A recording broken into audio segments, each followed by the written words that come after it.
Welcome to The Common Fan, your go-to podcast for SEC smack talk, top 25 game day predictions, and fan-first football takes in college or the NFL. Here is your host, Bryce Tillman. So grab a drink, pull up a chair, and let's talk ball. Yes, welcome on in, everybody, to another episode of The Common Fan Podcast. I'm your host, Bryce Tillman, and thank you so much for making us a listen every day. Joining me today is a dear friend of mine, a highly rated one-star recruit out of high school, skipped the NFL draft to pursue his dreams and save lives by selling insurance every day. Kyle, do it. What's up, Kyle? How you doing, man? Introduction was perfect. I'm speechless. Auto Home and Life, come see me. That's right, man. So glad to have you on, man. I mean, you've been talking about this for a little while. You know, ever since I told you that I wanted to start one and that we was going to do it up, and now you finally got a chance to quit saving people's lives for a few minutes and hop on and do a podcast with me. You're awesome for that. Well, I mean, when we started talking about it, I kind of thought about it. I was like, man, as many times as we've got on a phone call, been face-to-face after watching a game, Snapchat, whatever. I mean, it'd be nothing to have a normal conversation like we always do. So, I mean, let's get after it. Exactly, man. I'm so excited. You know, we're finally here. Football season is just a few weeks away. August 23rd kicks it all for us at Farmageddon overseas. Football needs to stay in America. I'll leave that right there. Let's keep it here. But Amen, we're going to be kicking off the season with Iowa State and Kansas State. I'm so excited. But preseason comes preseason previews. And today we will be talking about the Alabama Crimson Tide. Going to hit on a few points here, talking about Ty Simpson, what kind of quarterback he's going to be this year, and how he can help or hurt the Tide depending on his decision-making and how he plays. And then we're going to dive into talking about who on this roster stands out the most that can help Ty Simpson and help the Alabama Crimson Tide bounce back from a 5-year drought without a national championship. Then we'll wrap up the show going by game breakdown of the schedule. We'll give our predictions after each game. We're going to do it a little bit different on today's show. Every game we talk about, we will give our predictions there of who wins that game. And then we will end the show talking about, can the Alabama Crimson Tide make it back to the SEC championship, make it to the playoffs, and potentially go on a national championship run? Kyle, when we're talking about Ty Simpson and the type of quarterback he is, obviously he's a completely different type of quarterback than what we've been seeing for the past few years from Jalen Milroe. How can Ty Simpson help elevate and make Alabama football again? Well, when you look at Jalen Milroe, right, he was a freak of nature. He ran one 40-yard dash at the combine, busted out a 4.37, big, strong arm, not real accurate. When you have a quarterback that is super elusive like that, you tend to have, passes where his feet aren't under him and he's underthrowing. There's a big clip where the Tennessee game is talking about Ryan Williams being open 3 different times on one play. A good, solid, mechanically found quarterback makes that throw, and we're driving down the field to win a ball game. So the biggest thing for Ty Simpson is getting kind of hard to say it, right? So taking what the defense gives him, not folding under pressure when you get in these big stadiums like a night game at Georgia, really taking advantage of his checkdowns and his players and letting them make plays for him. That was the big thing for Milroe. He tried to make the plays, that he didn't have to. If you give Jeremy Bernard, Ryan Williams, Latair Brooks the ball in the flats for a 3 to 5 yard out, they may take it for 20. So just taking advantage of what the defense gives them and having that real control of the offense is going to be the biggest thing for Ty Simpson. And look, we've seen it in the past before. Alabama quarterbacks do not have to be superstars. I mean, the brand of this team recruits itself. this roster is still loaded with talent, loaded with 5 stars, 4-star plus athletes. You know, they bring people in on transfer portal when needed to tackle certain areas, and they usually get who they want to reach out and get. They usually end up getting them on campus and getting them bought into the brand. My thing about Ty Simpson is he needs to go back to that old school game manager quarterback that we've seen from Alabama. And you mentioned a few examples before we started recording. A.J. McCarron, Greg McElroy, Jake Coker. Get back to the traditional sit back, let the game unfold, let my teammates around me help me get to where I need to be. You know, I watched a show today on Crane and Company. Jake Crane made a great point. You know, a pitcher in baseball all the time is not always pitching for a strikeout. Sometimes you can pitch for contact and lean on your other players around you to get the out. And that's what Ty Simpson needs to do. I don't think he needs to go into this game or any game of season, rush to make a play, rush to be something that he's just, as if we know right now that he's not, and just rely on the talent around him. You talked about it earlier, and I think you've got it wrote down right there. I mean, Kyle, what did after a 9-4 season of Alabama last year still end up finishing in the high school recruiting class for the 25? So per 247, they're 4th. They had 21 commits, I believe. 3 5-stars, one of them being the highest 5-star Bama's ever gotten, and Keelan Russell and a quarterback. And then 16 4-stars. I mean, they still brought in, even after a 9-4, people still buy into the standard of Alabama. They know to be able to go play there, it's a blessing, right? I mean, everybody wants to go play there. Anybody in state wants to go play there. So they're still bought in. Except last year, baby. Except last year, we run the state last year. Auburn Tigers ran the state last year. Let's just who won the Iron Bowl?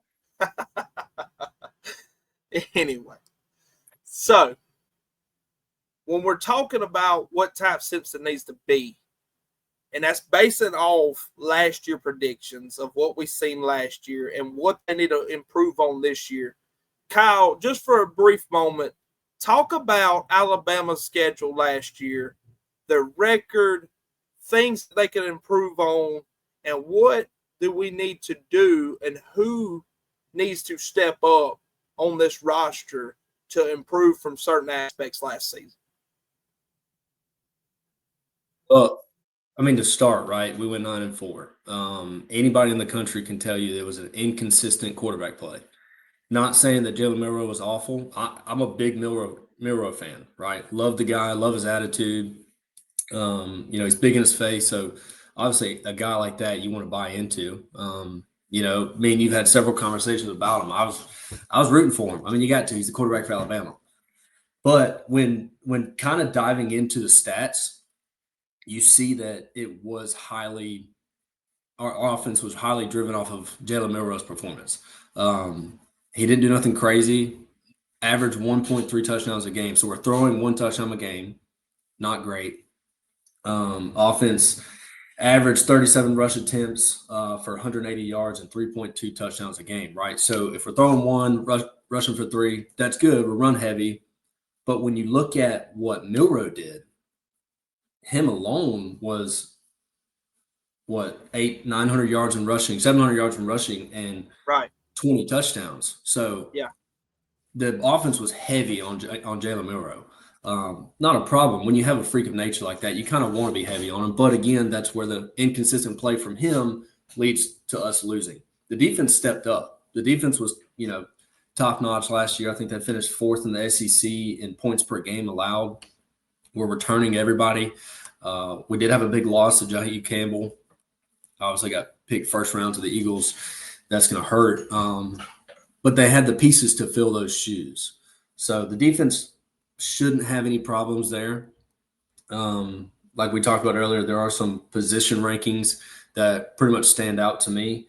O-line, number 1 in the country. D-line, number 2 in the country. You got Tim Keenan coming back. Linebackers, 8th. You got D-Law and Justin Jefferson, which one of our buddies played ball with him at community college, and he's a animal, right? I think he's up for the Butkus Award.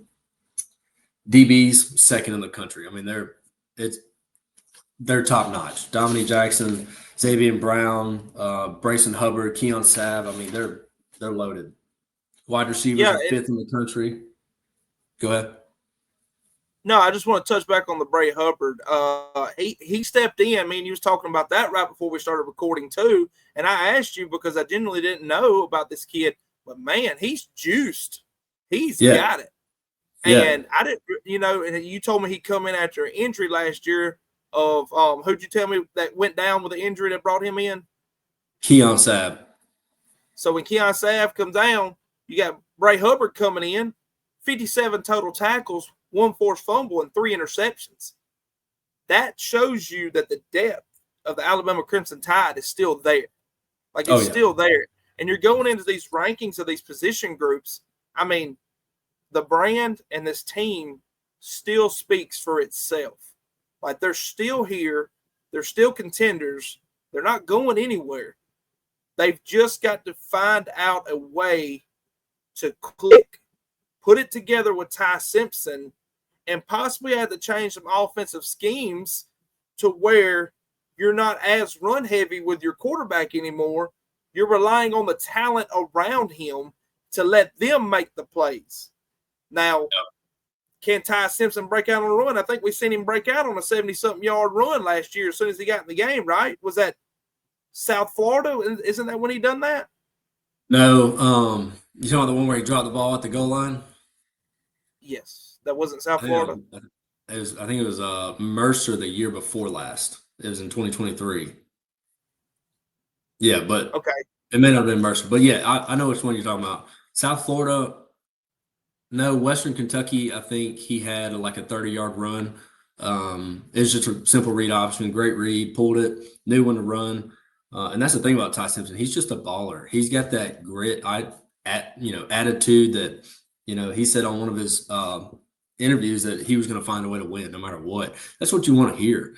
Not we're going to do this, we're going to do that. It's hey, Bama fans can know that I'm going to find a way to win. And that's that dog mentality. Brayson Hubbard has that dog mentality that he was the safety that was putting a shoulder pad on a shoulder pad, knocking somebody out. He was a hard hitter, but he was setting a tone. A Dan Jackson for the Alabama Crimson Tide. Exactly. Dan Jackson. Yeah, exactly. So, exactly. When we're talking about what few players stick out to you the most we'll start with the offensive side of the ball that can help Ty Simpson and also help Jan Miller back there. Now that Milroe's gone, a lot of the run load will be on him. Talk about a few of the key players on Alabama's offense that can help Ty Simpson be what he needs to be, and 2, help Jan Miller not have to just be solely the rushing workhorse in the backfield. Well, the first one that comes to mind is going to be the Miami transfer, Isaiah Horton. He's a big dude. He's 6'4", 210, runs like a 4.5, big vertical. He's going to be somebody that really adds a lot of dynamic to the deep wide receiver core we have already. Jeremy Bernard, Ryan Williams, we saw enough. They're studs. Jeremy's your you're kind of your possession receiver that you hit in the flats, you hit on a 10-yard dig. He's going to get you a couple more yards after contact, can break a big run. Ryan Williams, obviously real flashy. Quick question. Is he still 17 or can we quit talking about that now? So I chat GPT. Has he finally turned into a grown man? Is he finally 18 years old? He is 18, so we can quit talking about it. No, he's the flashy guy. You're gonna hit him on a deep ball. You can hit the slants like we used to see from Jerry Jeudy and very elusive. Devontae He's Smith. very elusive. Very elusive. Isaiah Horton is going to be the guy and should be the guy, if Ty Simpson uses him correctly, that you take your deep shots, one-on-one coverage, and he goes up and makes plays.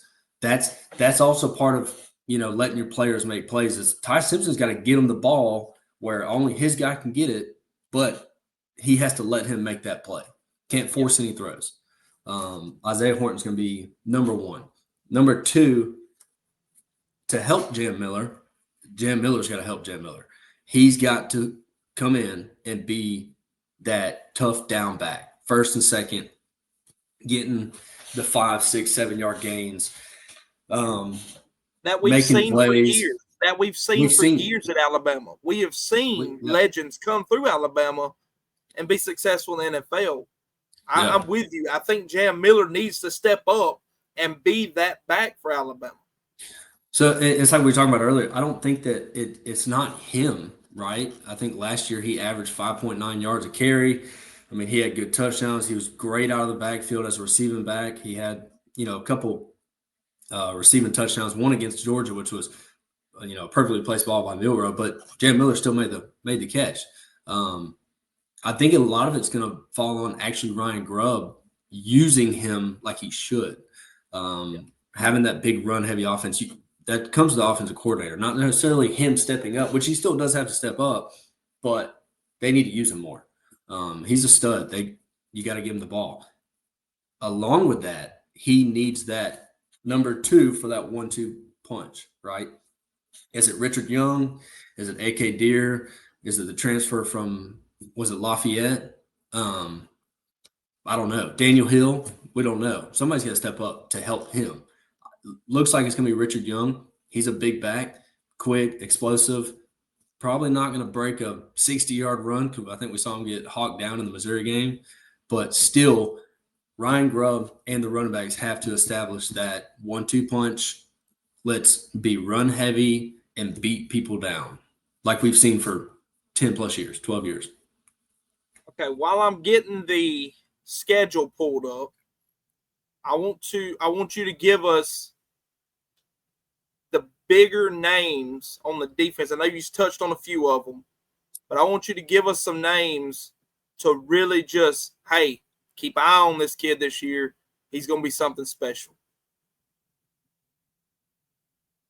So there's one that I really like.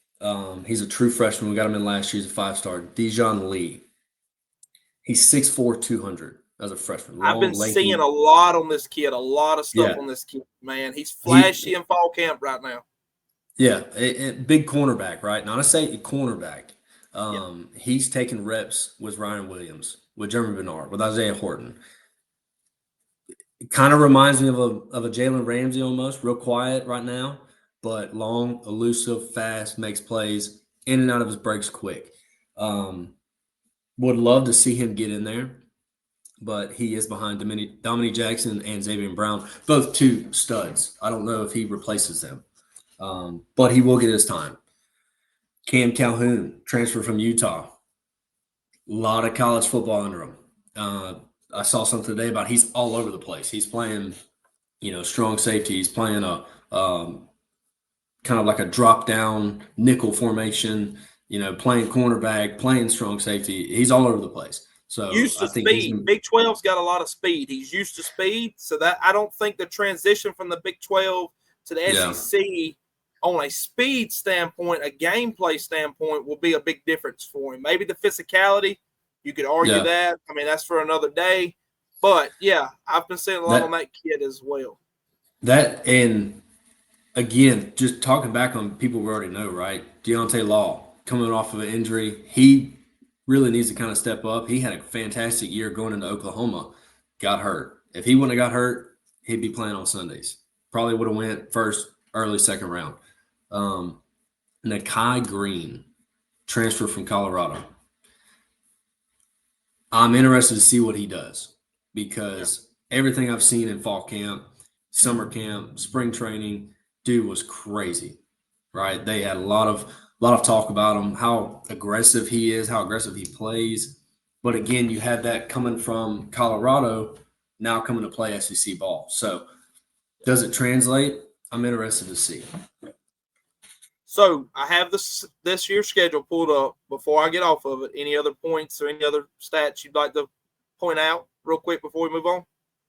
No, I'm good. Just especially on the defensive side, I'm good. Sweet. All right, so it's time. It is time for the season predictions and game by game W's and L's. Let's get it. Kyle Dewitt, Farm Bureau Insurance, who skipped the NFL draft to save people's lives. Let's get it. Yeah, perfect. Hey, and I'm going to try and be as non-biased as I can. Well, take your crimson moo-moo off, and let's get it. All right. Kicking the season off Saturday, August 30th at 2:30 p.m. Alabama travels to Florida State, and I just pray for the Seminoles. I'll give my take on this first. I think this is going to be Ty Simpson's first game, and he'll be a little shaky at start, but I think that this game will be a touchdown to 2 touchdowns into the third quarter, and I'm calling it now. Alabama wins this game by 21 points, fourth quarter. Hey, I love it. Sounds good. Ty Simpson's really has to take advantage of this game. He's got to build some confidence from this game. The entire offense does. I do want to see him take some shots. I don't want to see, slants, 10-yard outs, 10-yard digs. Like, I want to see some shots, and I want to see what this kid's got. So I do think it is a dub. So you have Florida State, and you have Bama winning that game. Yeah, I got Bama winning that game. So we're both 1-0 right now. We're going to go ahead and pencil in a W for Louisiana Monroe. Don't really think we need to break that. I hope so. Yeah. All right. I don't think we need to talk about it. So Bama's 2-0 at this point. September 13th, Wisconsin comes to Alabama. Luke Fickell's a good coach. They tried their best last year when Bama went up their tool. Unfortunately, it was just a graveyard meet. And unfortunately, when the Badgers come to Bryant-Denny, it will be another graveyard meet. I have Alabama winning this game easily. Alabama's 3-0 at this point. Yep. Following week, off week, September 27th, going to Georgia. This is going to be Ty Simpson's biggest game up to point. This is going to be the game that is where you're going to actually see, I believe, can he do it? This is a make or break game for him to pivot the rest of the season going forward. Starts conference play, first game of the SEC. Kyle, I want to hear your thoughts on this game first. Oh, I'm excited for this game no matter what, because Bama and Georgia are two in the same, right? They hate each other. They're always a great game. They have a new quarterback coming in, Gunnar Stockton. We have a new quarterback coming in, Ty Simpson. Both gunslingers. Being a 5-star quarterback, you got to have a strong arm, right? I think Branson said that on y'all's podcast. I agree 100%. So this is going to be a test for both of them. If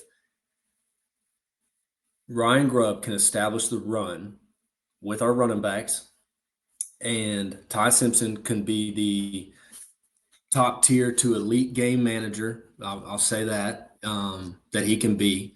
And Kane Womack does what he did last year, at least in the first half, right? They shut him out in the first half. Don't know what happened in the second half. Kind of got,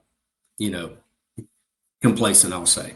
I think it's going to be a dogfight all the way to the end. I would love to see a 2-minute drive for Ty Simpson to go down, make the right plays, and win the ball game on a 2-minute drive. If we can do that, or something of that scenario, have a drive that clinches the game, and he makes the right decisions, we're going to be looking really good the rest of the season.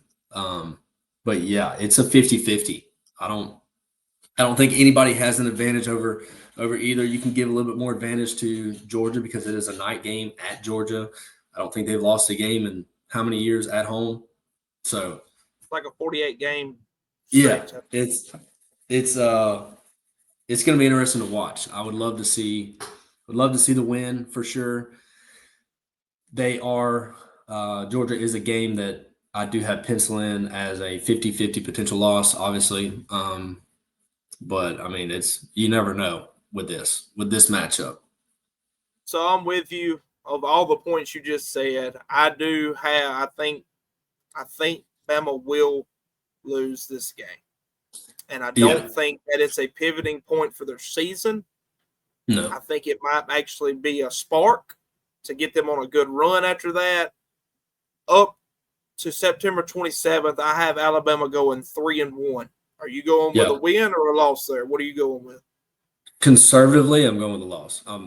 I obviously, as a Bama fan, I want to see them win. I want to say we're going 4-0, but on a more conservative mindset, I do see a loss because of the nature of it, right? Night game at Georgia. They haven't lost a game. It's still Georgia. Night game at Bama. Georgia comes to us. We're taking the dub. So 3-1, home field advantage takes the cake. Georgia wins that game that we're predicting. Following week, you have Alabama and Vanderbilt, and I talked to Branson about this at work today. Let me tell you something. The Pavia train is over. I'm not high on this kid anymore. I know he is a freak athlete. He's got all the juice in the world to be something special.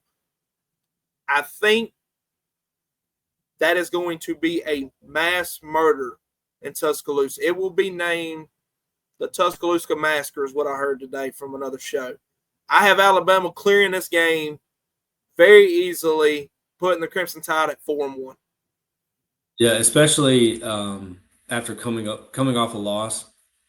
You know, obviously you want the team to be sparked up, and after everything that happened last year, right? We go in number 1. They upset us. They're gonna be looking for blood to get back to where they need to be. So yeah, I do see if all works out, again, I'm being a little bit more conservative. If all works out, I do see a blowout. Yeah. All right. Alabama traveling to Missouri next. Missouri's not the same ball team they were last year. That's not saying this roster doesn't have any talent. They also have a new quarterback coming in who has been unproven. Don't really know what to take of Missouri, but at the end of the day, Missouri could have the next 2 recruiting classes in the top 5, and their roster just still would not match up to Alabama's. They handled Missouri in a shutout last year. I believe they shut them out last year, if I'm not mistaken. Yeah, it was Kane Wilmock's first shutout. I have Alabama winning that game, putting them at 5-1. Yeah. All right. Next, they have Tennessee coming to Alabama. I had Alabama winning this game before Nico was there, before Nico left. Joey Aguilar, he has the potential to be a very good quarterback. I don't know a whole lot about him. Everything that I've seen says that he can spin it. He can spin it well. You got to be able to spin a football to be quarterback. That's the first step in college. Right. Correct. I think that Alabama's out for blood with Tennessee beating them last year. And I think with Tennessee coming to Alabama, Alabama gets that win. And it's a must win. This is a game that they have to win, especially with a loss to Georgia. So we have them at 6-1 up to this point. They will be traveling to South Carolina. Such a tricky game. Such an unknown team right now. Lenore Sellers, Rocket Sanders. What's the wide receiver's name? Just went blank. He runs like 150 mile an hour. Yeah. Big guy. The track star. Yeah. This game was very close at Tuscaloosa last year. Very, very close game at Tuscaloosa. They played all the way down to the end. Me and you had a discussion about this game the other day. This is going to be a pivot game for Alabama's season, in my opinion, right here. I do have Alabama beating South Carolina this year at South Carolina. Yeah, I would have to agree. Lenore Sellers is a stud. We saw last year that he was like Jalen Milroe. He was an inconsistent thrower. The offense did kind of run off of Lenore Sellers and how he was playing. It just happened that the South Carolina game was a game that Jalen Milroe was not there for.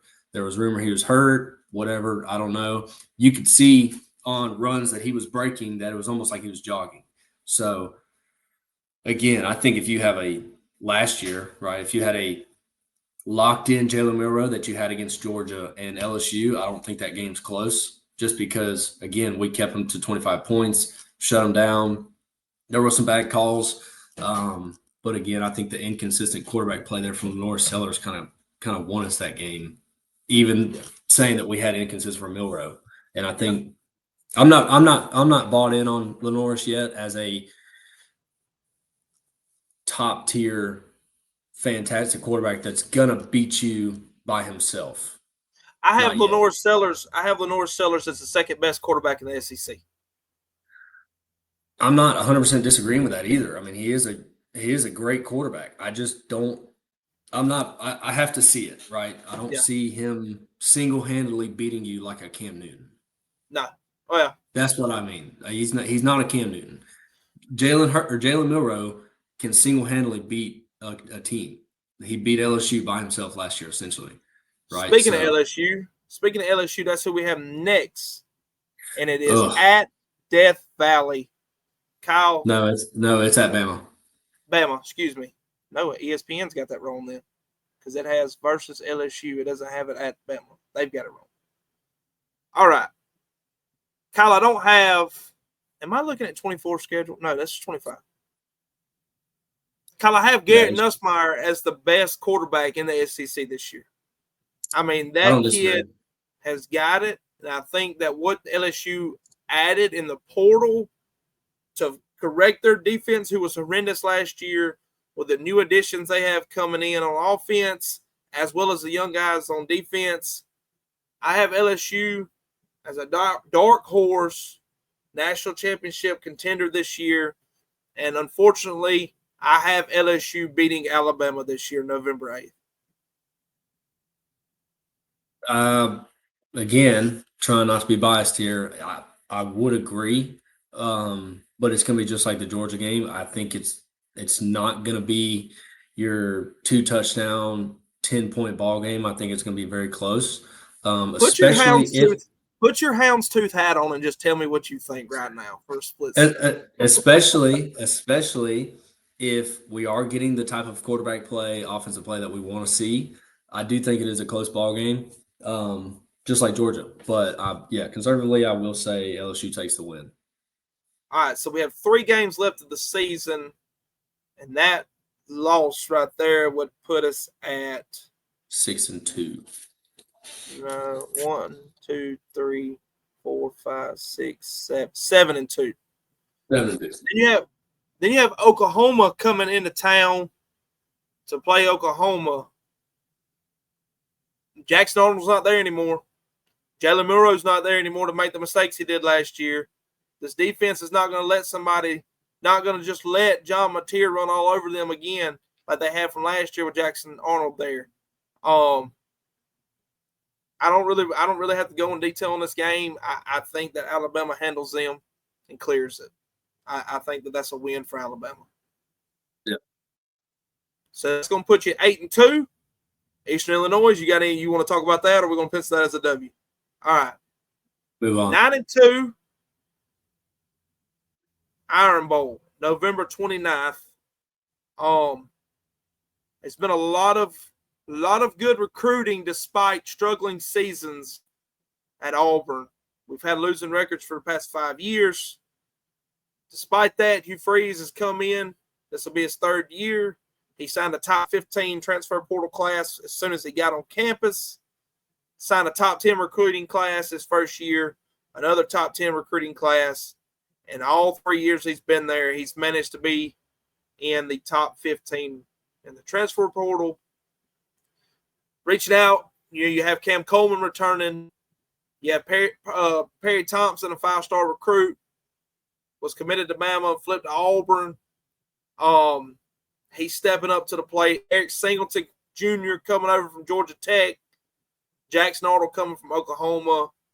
Went out and got the 2 number 1 offensive tackles in the portal, and your other 3 offensive linemen returning have been starters for 3 years at Auburn. They're projected to have a top 3 offensive line in the SEC. Kyle, I think Auburn's going to have a better season this year. I think that Auburn is probably sitting around the 9-3, 8-4 ballpark for the season. I mean, you talked about this a couple times already. I do not remember a 9-3 Auburn playing Alabama and losing to Alabama. You want to put your crimson goggles on right now? Go ahead, because I got my orange and blue ones on. I have Auburn winning this game at Jordan-Hare, November 29th, and that will end Bama's season at 9-3. So, give me your take, bro. Hey, we're fans. This is what we do. I put a note down. In getting ready for this, I put notes down. I think Bama, if you match up, right, if you take Cam Coleman and you put him up against Dominique Jackson, I think you go 5-5.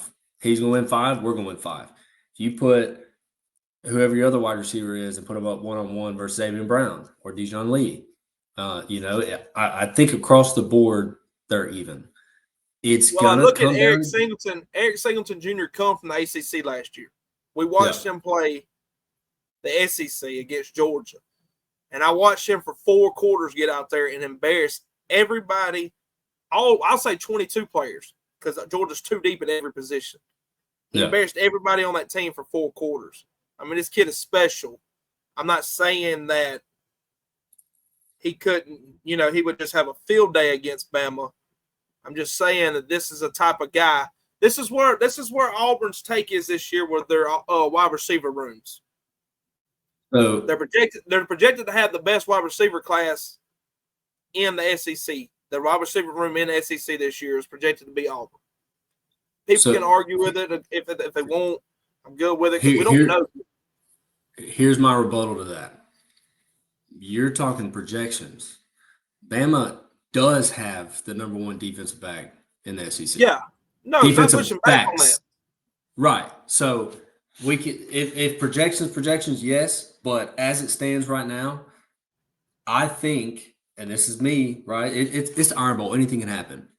We can very well lose that. Auburn can very well lose that. There's no telling. How many games have been decided in the last second? A lot. So wide receiver core versus DBs, I'm sorry. We're taking that one. Our wide receiver core versus y'all's DBs, I mean, you tell me. Who do y'all have at DB? We have so we're returning a lot of young talent last year, which Kyle, a lot of people don't know. Auburn had a 5-season record last year, and they still finished top 8 in defense in the SEC. Yeah, that just shows you how their defense is horrendous the offensive play was. Yeah.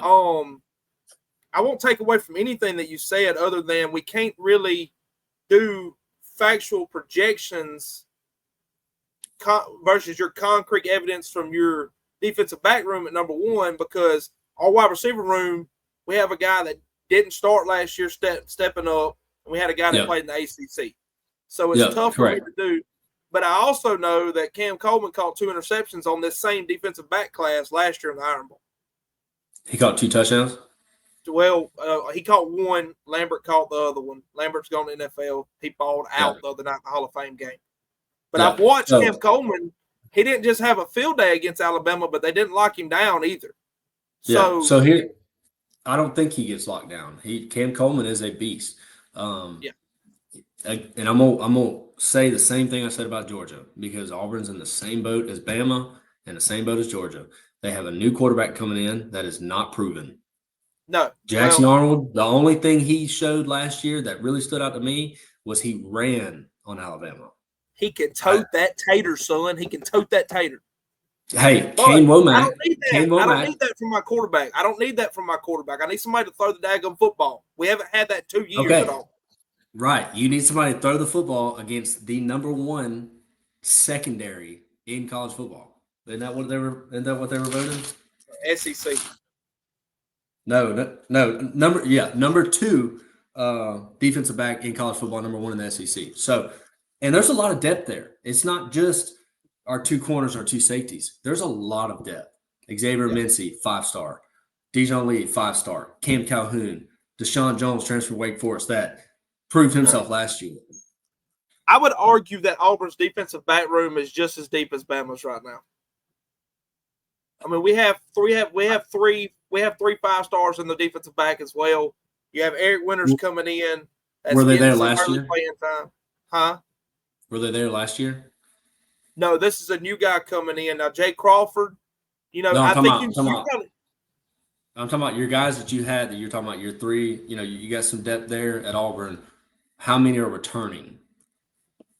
All of them. Nobody left from Auburn's defense last year besides Okay. the middle linebacker. And, Jalen McLeod on the defensive line. So we'll wrap it up right here with this. Good Auburn teams don't lose. I'm not taking a loss from Auburn. I can't. Don't do it. I don't want you to. So you got Alabama going 10-2. I have Alabama going 9-3.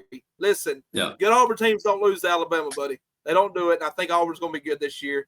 So, hey, I hope we're both wrong. I hope we're both wrong. I hope we're both wrong, and they're both 11-0 up to this game. How about that? I'll sell the house to go to the game. Kyle Dewitt, thank you so much for coming on the Common Fan, man. Appreciate it. It means a lot to me. It was a great show, great time. Alabama's going 10-2 in Kyle's eyes. I got them going at 9-3. But this 9-3 Alabama team would still make the playoffs at the 12th spot. So this was my take. This is my floor and ceiling. At the floor, I have 9-3 first team out of the playoffs. All that's going to depend on that's the floor. I got 9-3 first team out. First team out. Look, Bama's not losing to. I'm not hating. I'm just listen. There's no way anybody can sit there and tell me that Bama's going to lose to Georgia, Tennessee, LSU, and Auburn in the same season. I would take Tennessee out and put South Carolina in it before I said that. I can't disagree. So let me change that. I don't see that either. I could go floor of just extreme. What could happen? 8-4, not making the playoffs. The ceiling, obviously, I'm going to say undefeated. Going into the SEC championship, I could see a 1 loss going to the SEC championship, maybe losing there, then going to the playoffs. I could see a 2 loss. Bama's going to play Bama. If they play Bama ball, Ty Simpson shows up, is consistent, good controlling quarterback that's not afraid to take deep shots. The defense steps up. I think we see another run for a national championship. There's a lot of factors, though. That's a lot of factors that go into that. A lot of Alabama fans are going to be watching this show, and they are going to be saying, from your mouth to God's ears, and I'm going to say, no, we don't want that, War Eagle. So, Nobody wants that. Nobody wants that. Thank you. This has been the episode of The Common Fan. We will see y'all next time. You've been listening to The Common Fan. See y'all next time. Same tailgate.